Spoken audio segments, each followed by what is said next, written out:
Просечната старост на автомобилите што се возат во Македонија е 19 години. Поради ова земјава е на самиот врв на држави кои најмногу ја загадуваат животната средина. При тоа дури 87% од возилата се постари од 10 години, а 60% од автомобилите возат на дизел. Сепак се чини дека македонците не поседуваат толку многу автомобили споредено со граѓаните од Европската Унија. Според Европската статистичка агенција Евростат, во земјава има 194 возила на 1000 жители, со што Македонија е на дното на европскиот просек.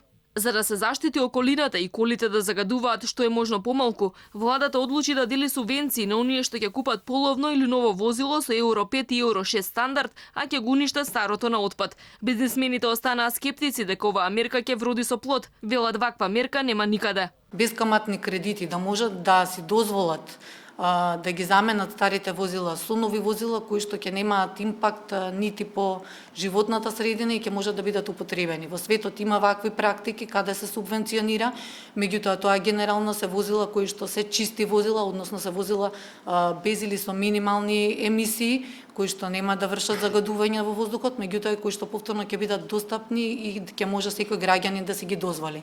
Србија пак има друг поевтин начин во борбата против загадувањето. До 2021 година сите возила треба да имаат катализатори. Тамошните законски измени предвидуваат, доколку возилото не поседува катализатор, да не може воопшто да се регистрира.